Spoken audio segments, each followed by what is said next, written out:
All right. Yeah. Well, ni hao, everyone. Today we're going to have a very special video. We're not going to talk about the corporate consulting or how to set up the company in China, but we are going to talk about my special guest, you, Jasur. Welcome and thank you for giving your time to talk about your experience, your life, your business journey here in China. But first of all, I want to start with saying that you wear a lot of hats. You are a serial entrepreneur, you are a corporate consultant, a legal advisor, you're a father to two beautiful girls.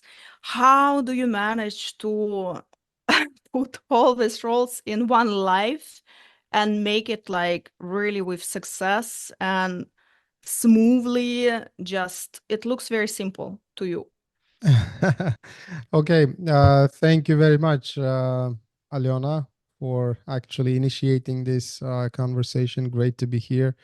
And basically, I'm always glad to, talk on different topics. And this question you asked sounds very interesting as well. And you know, but at the same time, it just puts you kind of makes it sound that I'm somebody who's, doing that great, but I don't consider myself in that position yet. Maybe just on the surface, it looks that way, but to be honest with you, all I am doing is something, first of all, I like.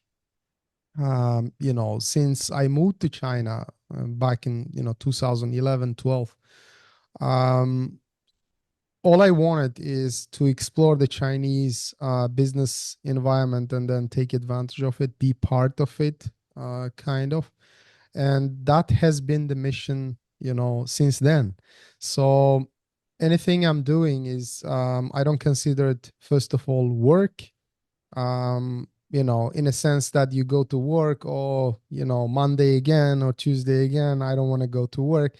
In my situation, that's not the case at all. It's been so many years now. I feel absolutely amazing doing the same thing I do every day. So if you have that kind of mentality, I guess you don't have to treat it as such. It's not work. So all the way it's been like up and down, amazing journey, to be honest. And still it is actually. The only thing I need is my health and clarity, mental clarity. I'm happy to go Right. forward. Yeah. And family, of course, like, because when you have a company and when you reach a certain level, let's say, that you are comfortable, then you can, dictate your own time, your, like starting hours and closing hours. I guess, every week we set aside some time for the family, just to, fulfill the fatherly obligations and, being a husband. And the rest is kind of, again, part of the journey. Yeah, we just continue fighting. I call myself um, modern gladiator, fighting I every like day. that. I Yeah. like that. I like that. But you know what? Like, I know that your professional journey it spans across so many different countries. It's been Europe, it's been US, and then it's China. So let's focus on China particular today. I really want to go through this experience. And then, before we dive into any specifics about this experience, tell me a little bit more about what drew you here at the first place. Like, was it anything particular that really caught your interest to come to China and try yourself in here, face all these challenges and totally new culture as well? Yeah, I mean, I shared this story actually on YouTube with in several occasions. We had this conversation, so happy to share again. Back in the UK, where I did my bachelor's and master's, and I was working there. 2000 until 2011 actually.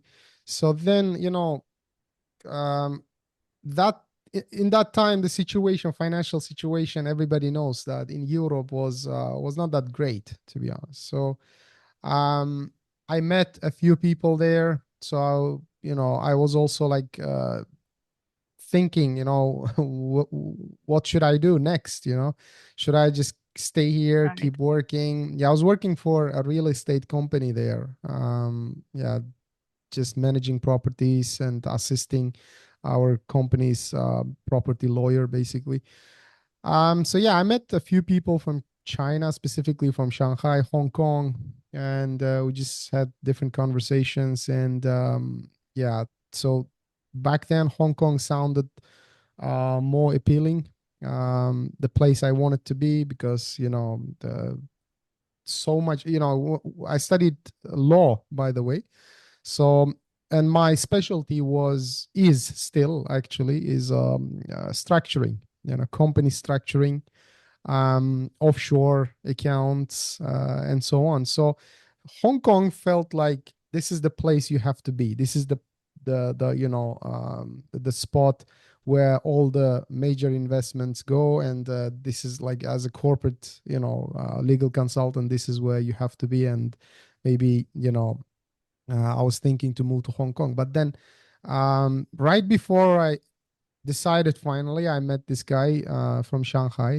He kind of convinced me to come to mainland China. He said mainland China is much larger in terms of opportunities, business.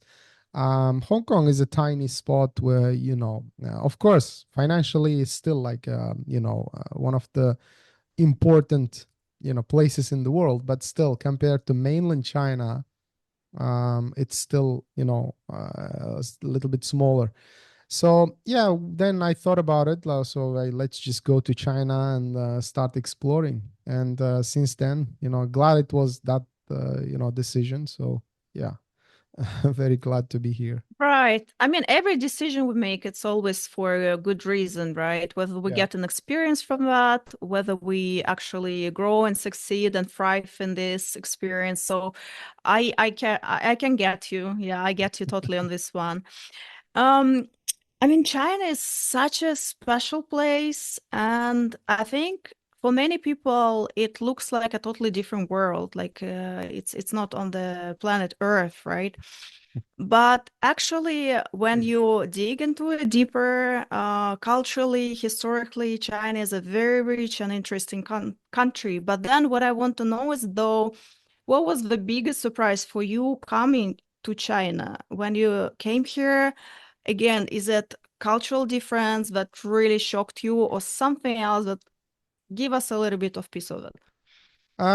To be honest, again, going back to my nature, I'm that kind of person. First of all, I left my original country, which is Uzbekistan, back in 2005. So since then, I've been outside, mostly in the UK, stayed shortly in Dubai, Turkey, Poland, all these European countries. Um, Actually, I somehow managed to overcome to become homesick. I stopped that a long time ago. So kind of, I consider myself, first of all, a citizen of the world. I know this term sounds a little bit like up there, but still, I don't consider myself attached to one geographical location or one nationality or one even cuisine.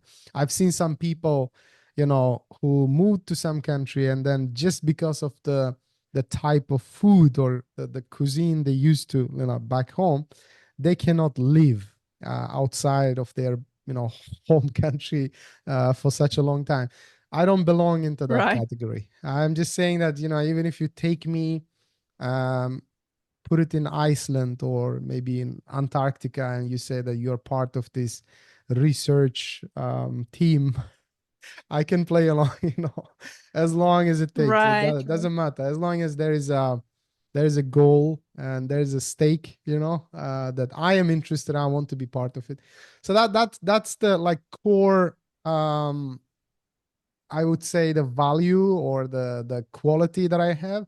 So when I came to China now with that quality, with that mentality, with that kind of focus, I didn't have, any surprises. To be honest with you, no surprises at all, even like cultural shock, because I get really surprised actually, when people start complaining about the country where they are currently living. Then naturally I start thinking, why the hell don't you move out? Go somewhere. There are 200 plus countries, or I don't know, 195 plus countries, right? To be exact. You are free to choose, right? So that's why, like, when I came to China, my focus was, okay, I need to get this, sorted out, like, really, because you are moving to a new country and there are so many steps you have to take in order to remain in that country legally. So I figured maybe starting as a student, international student, was the perfect way. So I started my master's degree. I spent a few years, learning the language, then switched to master's degree. So I managed kind of, and then immediately, started my business basically. So that's it. Hmm. I mean, but of course, uh, there are some expectations I had, like first time landing in Beijing. Uh, First kind of, again, it's a positive shock, not a negative shock at all. I expected that, okay, everybody would be speaking English, at least like would be able to communicate Oh, in English. My right. first so the kind of surprise was, okay, I was trying to catch a taxi from Beijing airport, and then, I was so confident in my mind that the driver would speak or respond in English, but they said, Shema, what? What you're talking about? And then I say it hit me already, and said, wow, yeah, you have to already realize that this is a totally different country, with different language, different culture, etc. So, and then, yeah, immediately I grabbed my. I had back then, by the way, I had my electronic translator, so it's kind of a flip flop. So, yeah, not a smartphone, nothing like that. I always had that, I think you can still find it on Amazon or on Taobao here in Well, China. you came Yeah. really prepared in here, I Yeah, can of tell you that. course, of course. I brought this electronic translator, and then I just typed. I said, okay, take me to the hotel. And they asked me the address. I showed him the business card, and yeah, just that's about it. And that's it, You like I said in the beginning, I like this, quote. I don't remember who exactly said it, but still, it always sticks in my mind. Like, in life we choose our struggles, right? Because our life is a struggle, so you can choose your struggle, the struggle that you're comfortable with. That's it. And I'm very comfortable with being a, non-stop kind of a traveler. Explores, enjoys the way, like, the journey as it goes. I really like the way how you take on your journey. It's Yeah, very easy for you, it seems like, and then you're a very open-minded person in general. Like you're not afraid of a change, you're not afraid of any challenges, as we could see so many people throughout this years in China, right? And then everyone goes through so many different experiences, and as you said, some people they really give up at some point and they want to get back to the place where they come from I've or just seen change it. people, Alena, sorry to interrupt. I've seen people, Right. and to this date, I cannot comprehend or digest in my mind, how can this be an issue, I've seen people like, okay, I'm going to move out because I cannot find food. Like, I cannot find this food here. So I thought, okay, wow, this is a different type of mentality. I'm not saying that it's something negative. I'm just saying that, yeah, there are different people. There are different people who change locations, change atmosphere just because they have this pizza that they have to consume it every day. I don't know. Yeah, luckily I'm not attached to none of that. None of that. No, not a single cultural thing that I feel attached to, or the food, I don't care. I just tried all the possible food here, what I can they cook, for example, out of I love curiosity. that. That's I it. love that. I think that's the way how you really explore, right? That's The the way world how world you is full really of like. amazing things. What do? You just sit in one corner and then think it's your ocean. Come on, man. I mean, it's full of opportunities. I totally agree with you on that. Yeah. Now, what kind of support system did you have back then, if any? Did you have any mentor or the team that will guide you into the place where you are right now? Like, did it someone Um, ever helped you at all? I am one of those lucky people, actually. I guess it comes from that core character. I guess, the more positive you are, the more open the world is, I guess, in your mentality. So, like I said, I came with positive mentality. First of the things, first, a very important character that I have is I don't necessarily push it as value, but still, one of the characters I have is I never judge the culture. I never judge the local people. The way they live here in China, the local people, it's their country. So I used to them, I used to, like, I accept all the values and the type of lifestyle they have, instead of just trying to, why is that like this, you have to behave like that. I never questioned that. So from that mentality, from that perspective, I never seeked any help, so to speak, any like any kind of system that would probably assist me with setting it up here, etc. But of course, the lucky I am, I found amazing people, of course.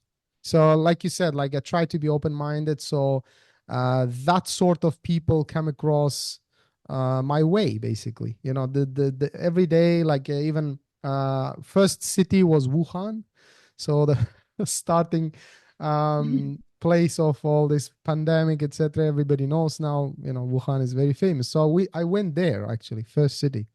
So yeah, again, open mentality, open mindedness led me, to meet such amazing people there. So those are the people, like Wuhanese people. They, try to assist as much as they can. But then again, we never asked for assistance. Kind of, we say, oh, let's be friends, and I want to learn your culture. So we used to go to their homes. Got invited to many events, parties, etc., etc.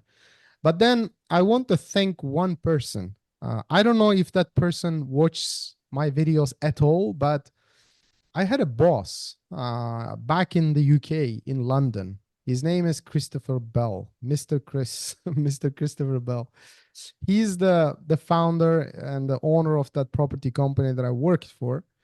And basically, yeah, the years I spent in that company was kind of, I feel like that was the really valuable time that I had in my life. Like he prepared me and some of my colleagues in such a way that he was not teaching, like, asking us to sit down and then, yeah, you need to learn. No, he was teaching us like kind of silently by doing things, like, so we just followed.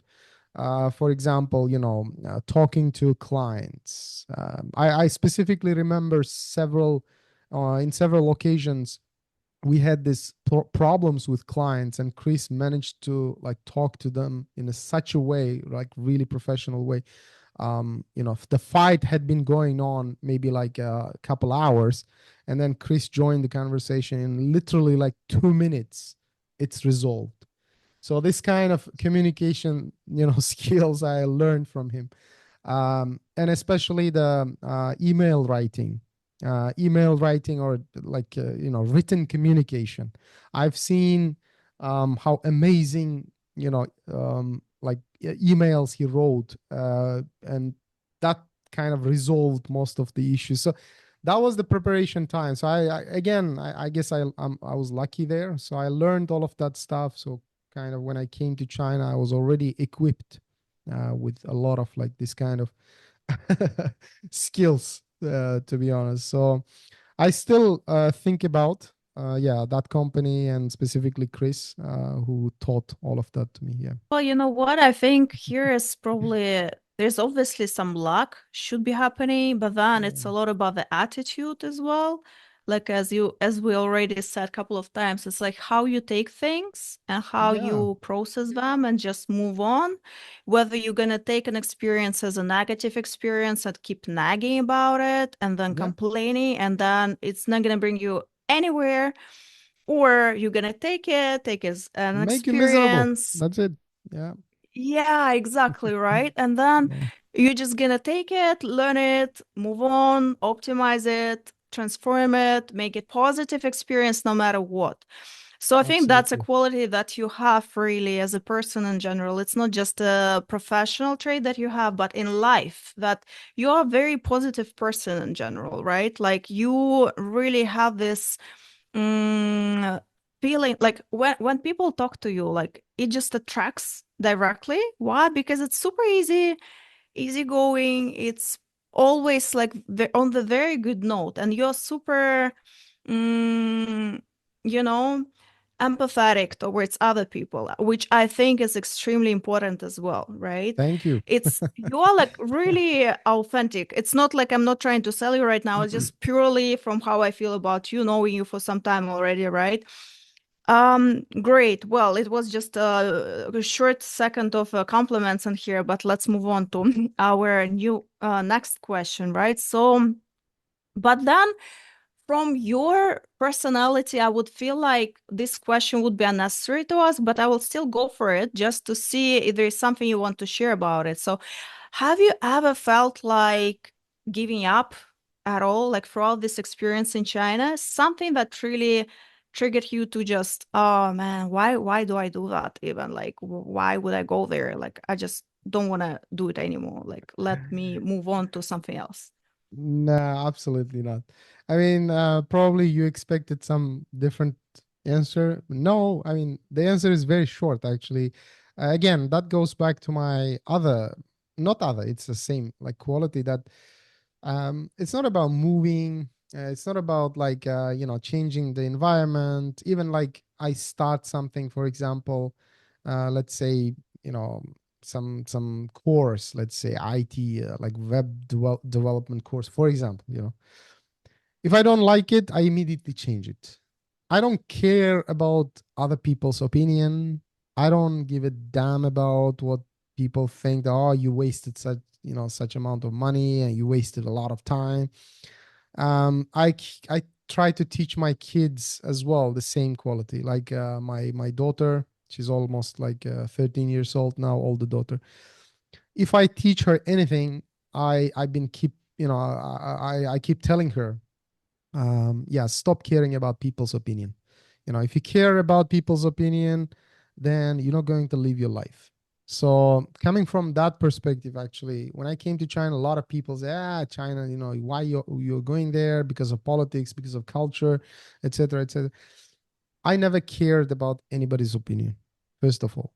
And then if I didn't like it here, like I said, I would have already changed it. I would have just moved out. There are so many different regions. I tried actually. I at some point in China, when I was doing it, I moved to Philippines for short amount of. That was not because I didn't like here. That was because of the COVID lockdowns. So during the lockdowns, I said I cannot I cannot sit still. It's already too much. Okay, stop it. I need to work. So I moved out to Philippines. I stayed there, and then sometime in Bali, Indonesia. But then China opened up, so came back again. So all I'm saying is, so there's not a single reason for me that I felt that I need to change the environment. I need to give up, or I don't think so far I come across with any reason to kind of change the environment. In China, we are very happy, specifically myself, because I see China, first of all, current, like, biggest kind of producer of all the, world's kind of products. If you statistically talk about, it's approximately 35% of world production. And that gives us a solid reason why we have to be in China, in business. And from another perspective, as you yourself know, when we talk about the security, safety, as somebody, both of us, we experienced what European lifestyle, and this is again nothing negative. Okay, that's kind of differences in between, the regions here. Just like in Europe, the safety and security is totally different from what you have here. In here at night, I keep mentioning this on many videos. Yeah, you decide to go for a jog at night, for example, you don't have to worry about somebody will come from behind and punch you or Right. stab you, like in the UK, for example.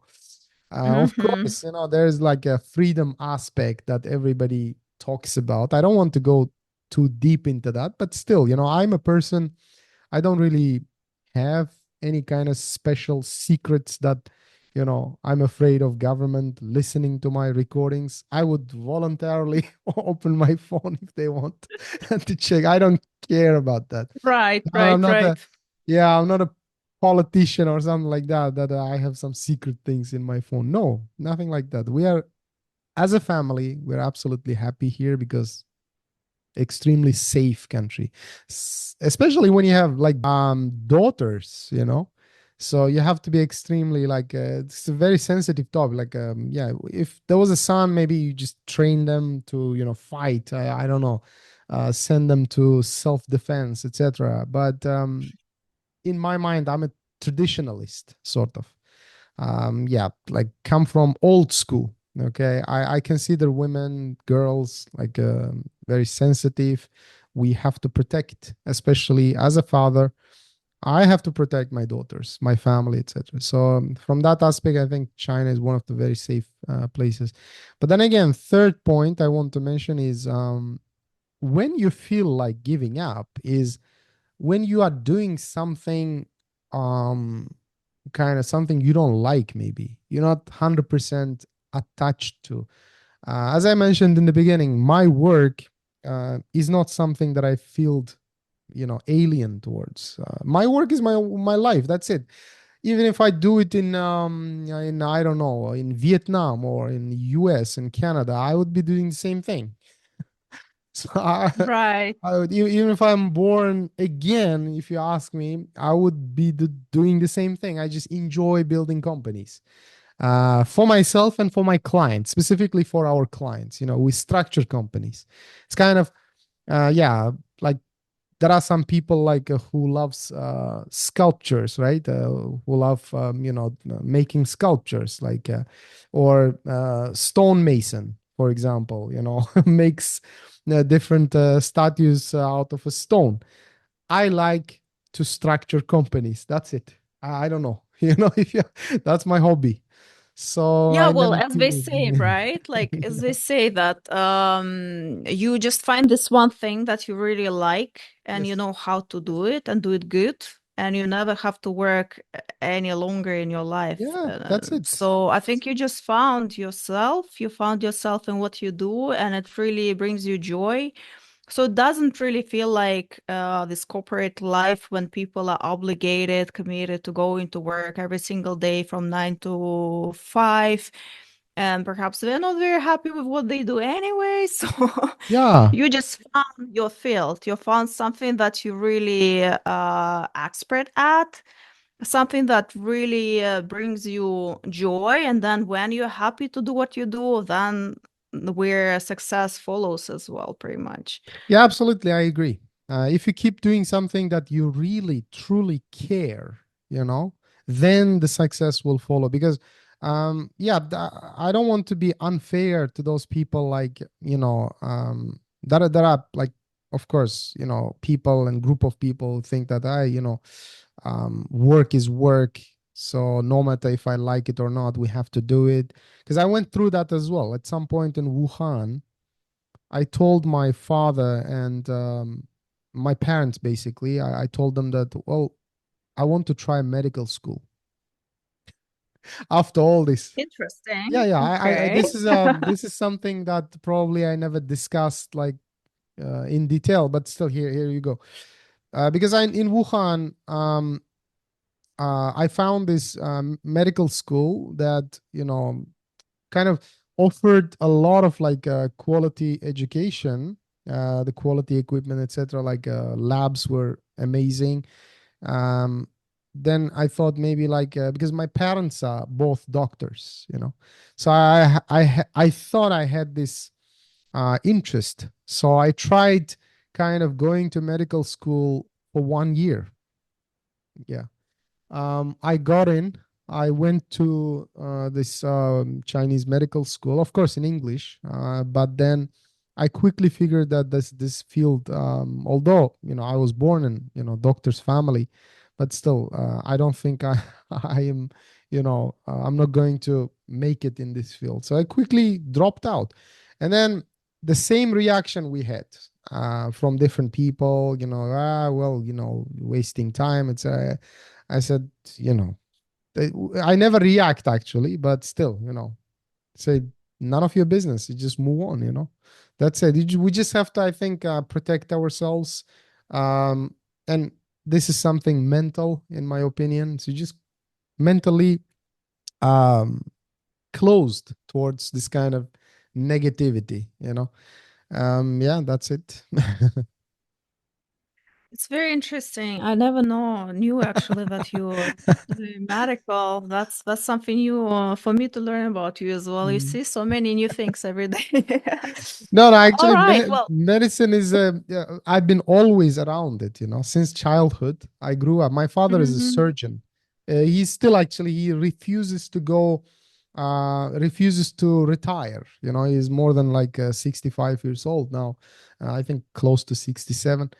And my mother, she's deceased, but she used to be a therapist, so we grew up in that atmosphere. I thought so. I'm closer to that, but no. Yeah, Well, tried. you tried. Yeah, You kind of, yeah, like put the tick for yourself that okay, I tried it, not my thing. So yeah, let's not move my thing. Yeah, on. exactly, exactly. Right. And plus, don't take me wrong. Like, since I moved out from UK, actually, my corporate legal consultancy, it started back in the UK, so I never stopped it, as a side hustle. Back then, when I moved to China, it was a side hustle. It's not like a full-time thing.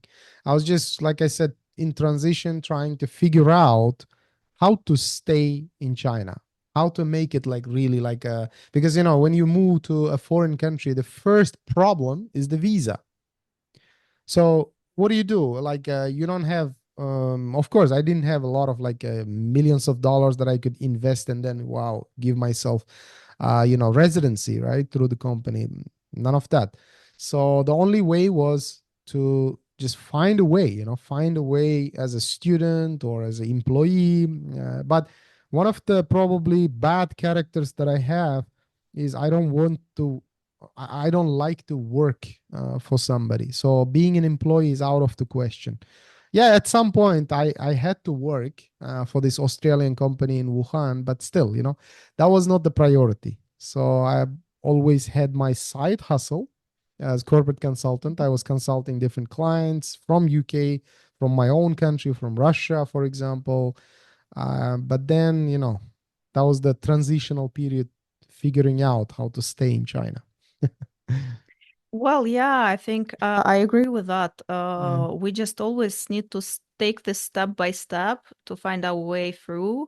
But Yeah. sometimes in transition, we just have to adapt to whatever conditions we are surrounded by. And then, yeah, I get for you it was certain transition period, but Yeah. then eventually you found where you want to be and you are Yeah. building very successfully.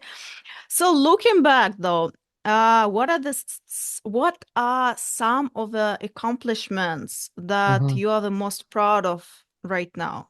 Like what would it be, the key point? Um, well,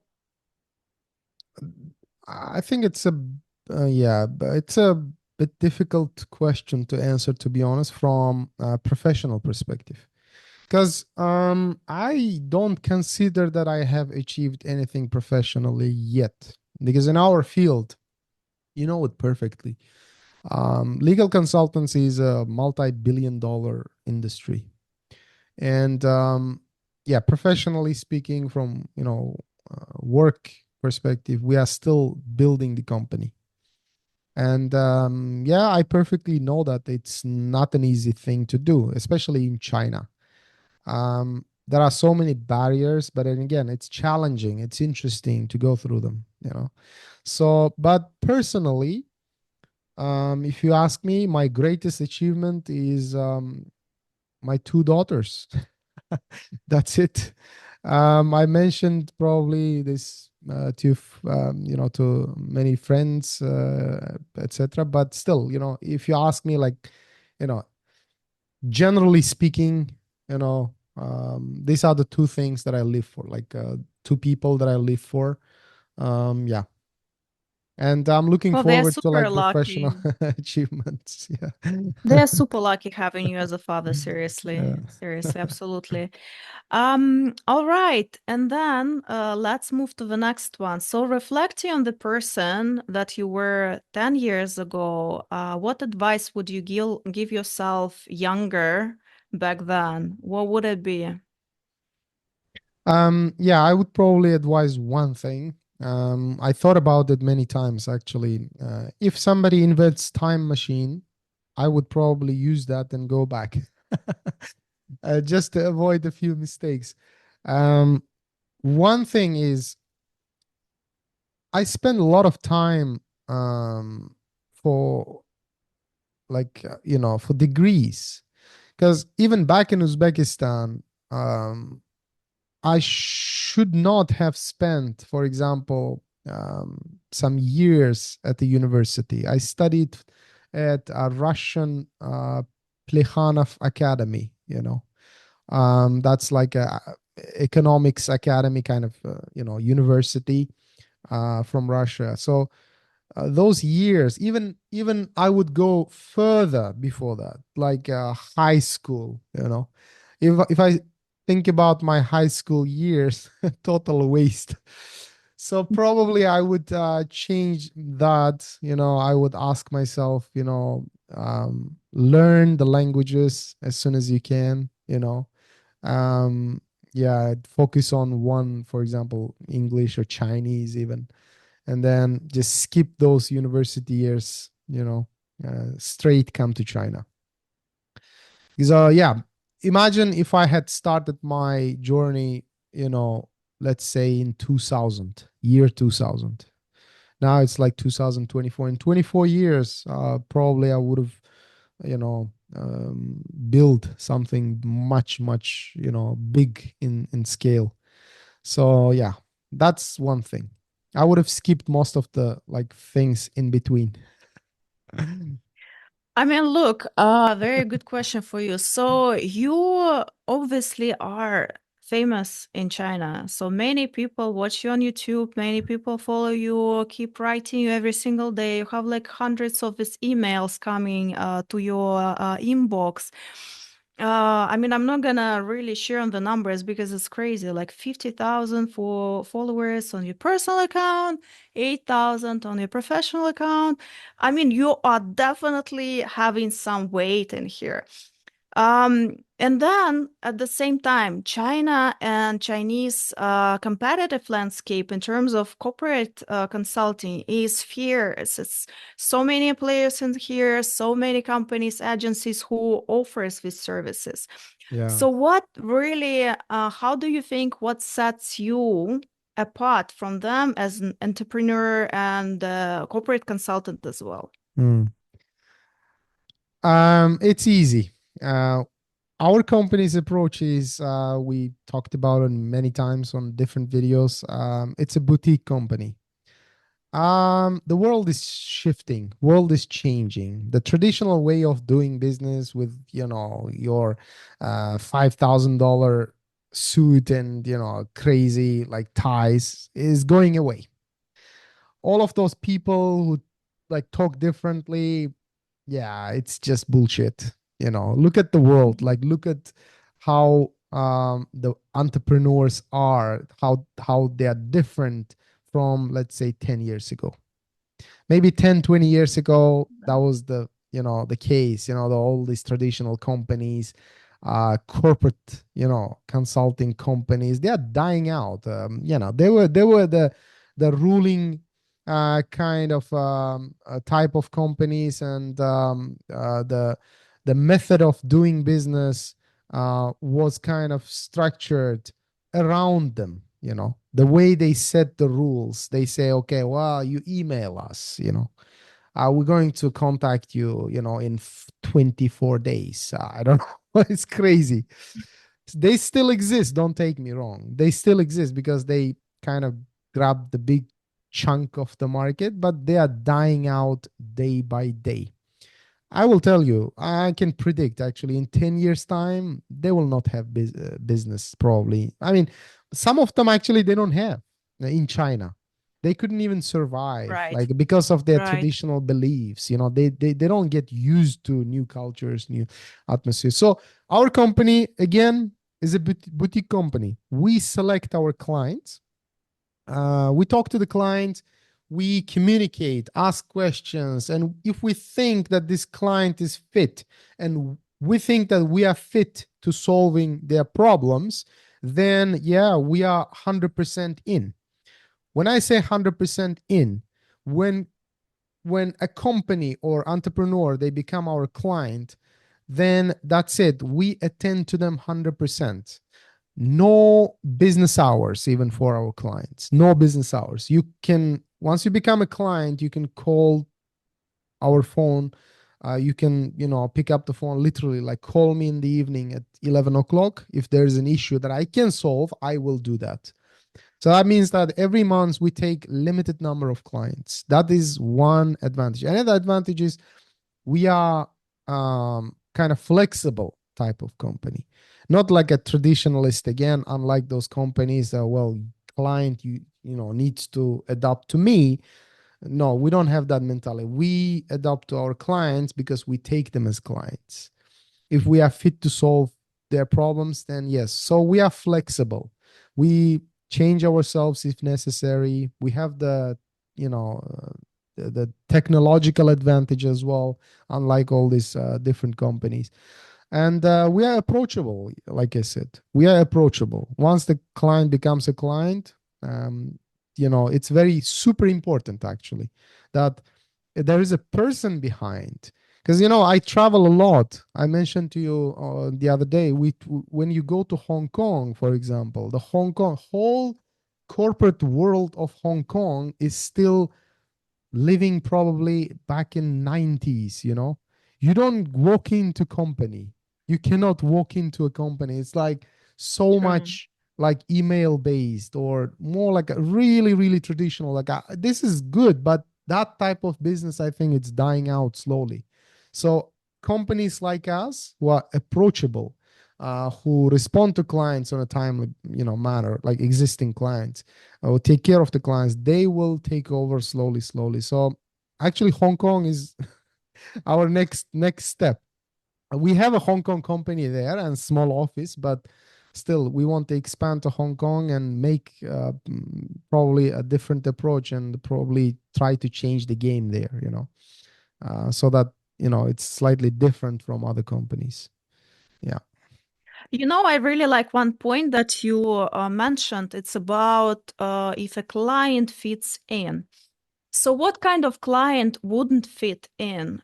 Can you highlight like a few points that Yeah. for you are very important? Because I do believe it's Mhm. always about two-way relationships. Yeah. It's a partnership. It's not that you serve someone, but then this client has to have certain qualities and traits that would Yeah. also fit into your corporate culture. So what would it be? Well, unfortunately, yes, we have to filter. I mean, there are so many different companies, so many different entrepreneurs with their different problems. Because at the end of the day, the business is solving problems. So, what kind of problems we solve and we are interested in solving, that I think it would be better put the question this way, what sort of problems? Because there are different clients, big and small, it doesn't matter. but the problem should be an interesting problem that we are interested in solving. I personally, for example, I don't take clients or the problems that Google can solve. I mentioned this many times to people. When they approach me, they ask me, for example, how to start a company, I say, please Google, that's not the question to ask. And if you are asking this question, I don't think you are ready to start any business, that's not a good question to ask somebody, especially a paid consultant. Consultation is paid. So I expect, of course, like, 99.9% of the time, from paid clients, I don't get this kind of stupid questions. Like, yeah, excuse my language. It's not stupid, but it's like basic, very basic Right, right, questions. So right. yeah, we don't take problems like that. What kind of clients I take is when they come with a solid background. They have, for example, let's say somewhere running company, and then they come across with this, the profit problem. They want to solve it in China because they are agent here. They're charging them a lot, and then they want to increase the profit maybe by eliminating the middle guy here. So we are here to solve this kind of issues. I'm not here to educate somebody about the basics of the business. I'm not a teacher for that. Unfortunately, yeah, maybe there are some companies who are happy to take such clients, and baby walk, take the baby steps with the client and then let them grow. No, for that, life is too short. Unfortunately. Right. Yeah. So follow-up question for you then. Yeah. Give me a three top pieces of advice that you would give to your future client, the one that you would want to work with. What do they need to do before they come to you and start this conversation about potential collaboration together? Mm. Three pieces of advice. Okay. First of all, when you are coming to the Chinese market and before you contact our company, please know exactly what you want. Like I said, imagine for the sake of argument, imagine I am a teacher, not a legal consultant. I'm a teacher. You don't go to a teacher and then ask, what's physics? A proper question would be probably, can you please explain me the laws of Newton, for example, the first law of Newton, for example? That would be the perfect question. So don't approach a company um, in any market, not only in China, in any market. Don't approach that company and ask, like, how can I enter the Chinese market? That is like, come on, man, do your homework. Do your homework. You are entering the Chinese market. You are entering the Hong Kong market. You are entering the US market. Do your goddamn homework. Come prepared. Number one advice, know exactly what you want. Okay. You don't expect the consultant to teach you the entire, the business world or the vocabulary of business. It's stupid. Right. Next is contracts. In China, this plays a very important role, probably in most of the jurisdictions as well. But in China, my advice to future clients is familiarize yourself with the basics of contracts. You don't have to be a lawyer for that, because we come across with this a lot. Even the existing clients who are taken advantage of because of a very, very poorly written agreement contract. So you just have to, as a business owner, you're a business owner. And that is one of those topics. Um, you should not be a lawyer once again, or you should not hire a lawyer, not necessarily, but you can just pick a book, which is, for example, how to draft a contract for non-lawyers, like business owners. You just have to familiarize yourself and little bit educate yourself on the very important elements of contracts. So at least you know what you're doing. In China, it's super important. The third advice is obviously this is again not China specific, but some of the clients actually lack the basic knowledge of business ethics.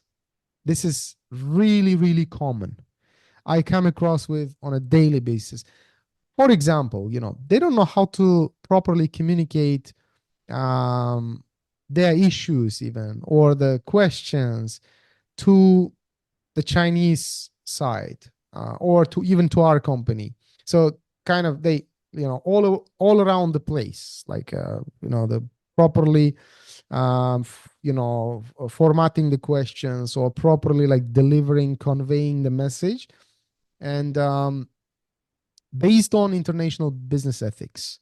Because, China, again, culturally is very sensitive. So I don't ask the clients to learn the Chinese culture. No, they don't have to.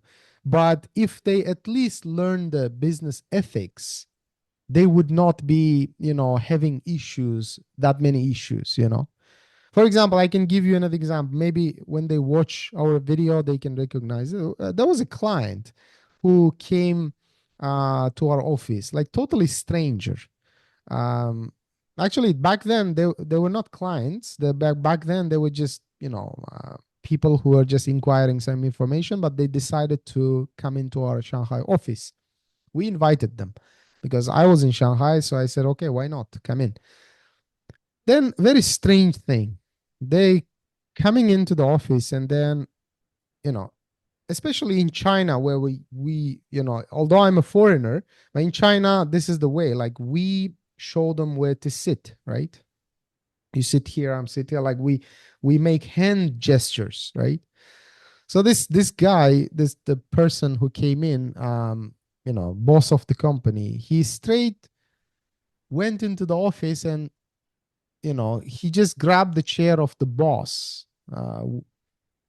my chair, in my like my main chair, and I take it kind of okay. I take it. I thought, okay, maybe it's because of the ignorance, maybe they don't know, etc. But if it wasn't me, but it was some Chinese person, that they would not take it lightly. It's kind of a disrespect, and especially when the table is a tea table. So you ask, you wait. And that's kind of international business ethics, actually. You go to anybody's home, you wait, you pause, you wait, and you look at the host, what they say, and then, you follow basically. You don't come into my house and try to, be the take the leading role. Okay, in business Right. ethics, that's not allowed. That's considered kind of rude, first of all. And Mhm. people like me, I don't take it like as an offense. I take it an opportunity to consume you. Yeah, Right, I right. I bill totally you get it. extremely high for that, and they pay dearly actually. Otherwise, I wouldn't do that. But then I took it as, okay, you are stepping forward. I'm going to crush you with this. Just wait on.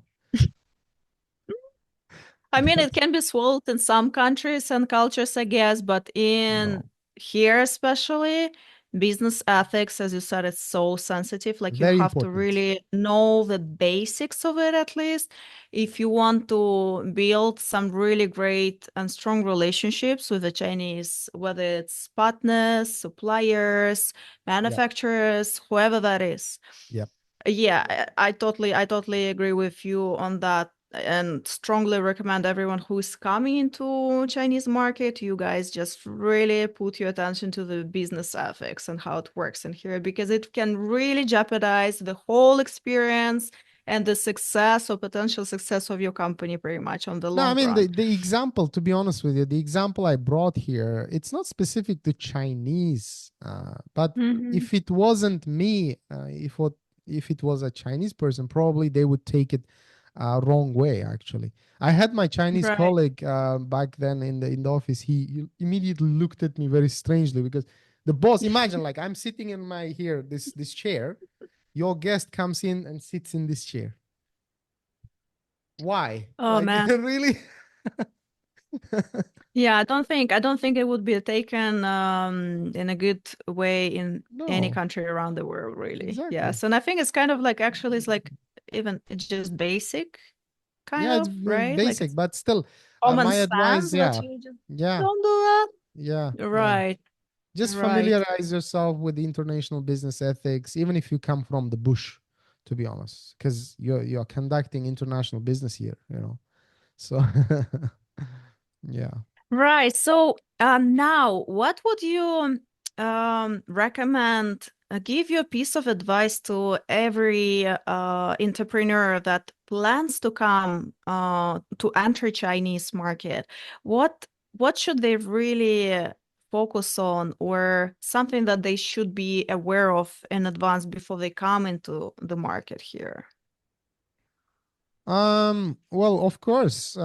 First of all, when you're coming to markets like China, Japan, Korea, Vietnam, Thailand, all these Asian countries, let's say, they have one thing in common, which is the culture is totally different. Don't assume that you're going to be successful just because you come from a very developed market. I've come across with many like large companies, big companies who are very successful in their own country, especially from developed countries.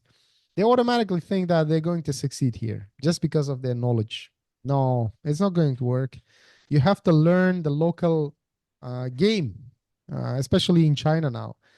The local game is, you must have, if you're serious, you must have a local team.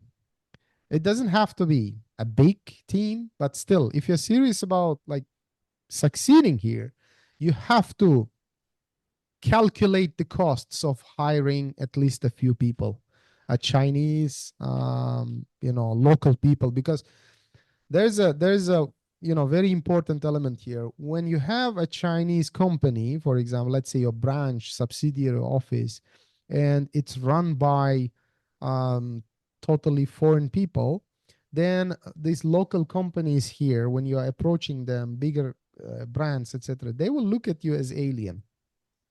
It doesn't matter how fluent in Chinese your staff is, still they are aliens, they are foreigners. But you Right. replace them with a Chinese manager.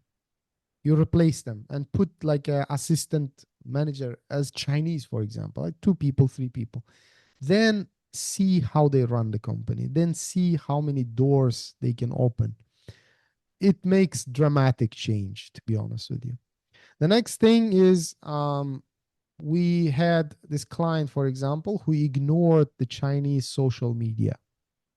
They opened their company, but then again, Mm. they were trying to market it. They were trying to advertise in the traditional way they know, how, like, for example, paid ads on different social media, but they never had their own kind of social media presence. So at the end, of course, it didn't work the way they wanted, to run the company. But then later on, yeah, they consider. So the early, the better. Once you enter the Chinese market, as soon as possible, because Google doesn't work, Right. no Right. Facebook. If you want to sell, we're talking about like selling to the Chinese market. You want to sell to the Chinese market, you will have to have Chinese social media. You have to talk to the Chinese, clients directly, right? But of course, the third, but not, it's also very very important. Actually, I would place it maybe, in the first place there. Um, Come with an open mind. Yeah, this is a really That's important a good one. piece of advice. Yeah, because I've seen, again, there are so many foreigners who are like salty all the time. So I go back to my own like earlier point. I would say why did you come here? Why don't you leave? If you are just salty, all the time, you want to change the I'm the people same. here, etc. So I'm same just as stop you. it. Yeah, I just yeah, question the same stuff to them as well. yeah. Right, right. That's a very good one. Thank you for answering. Then, you know what I want to know as well, like what's next for you? What is it that you are looking forward to? What are more chapters in your journey in China or elsewhere? Where's it going to be? Yeah, again, like I mentioned, I always try to tie every next step with something that I enjoy. As we discussed with you many occasions, actually, the next step is it's not a next step, is actually it's just a new chapter probably, but while keeping the same chapter, because corporate legal consultancy is my life basically. I will take it to my grave. I'm going to live my life as corporate consultant, and that's decided. So this chapter is not going to be closed, in a way. But simultaneously, these days we are thinking of starting this kind of tourism company. And then on the side, I'm very serious on developing this tourism company because, again, this is something that I really enjoy traveling. And China, being a big country, offers a lot of amazing places. So that actually, you know, tourism inside China without foreigners is kind of, you see how crowded it gets during Chinese New Year, which is coming in February, right? So we want to be part of that business as well. Maybe promote tourism in China for foreigners, and then vice versa. Like there are some like extreme, really good places outside of China. So the target is actually both work with foreigners coming and then Chinese going outside. So yeah, that's something that I'm really excited and looking forward to.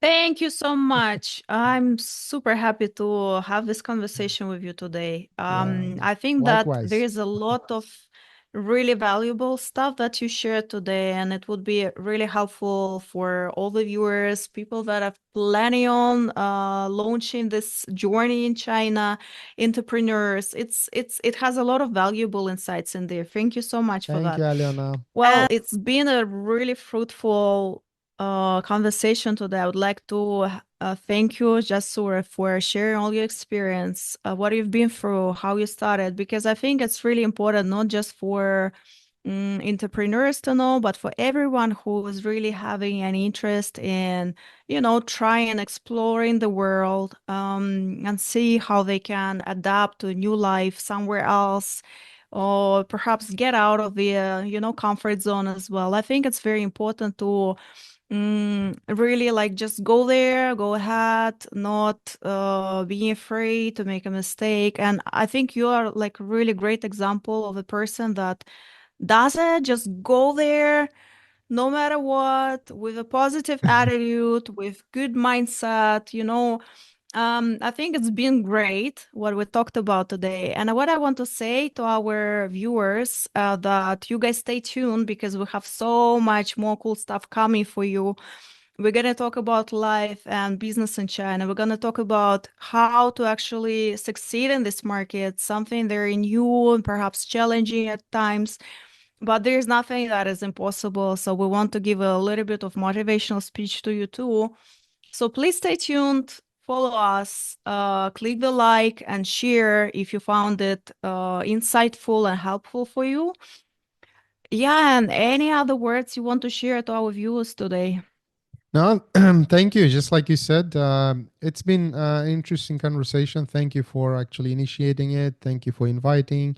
And yeah, looking forward to all these viewers. One day visit our office in Shanghai and meet face to face, ask all of their questions, or, who knows, we might become partners as well. Because, one thing I, I would like to mention is our company is not only like a corporate consultancy and then bye bye, you're on your own. It's actually we become partners with our clients. Once the company is registered, once their company is structured, that's kind of tip of the iceberg. The actual business happens post company formation, because we are there all the time for you, for all these potential clients and existing clients. If any issues or problems you come across, we are one phone call away. If you're in Shanghai, pop into our office anytime.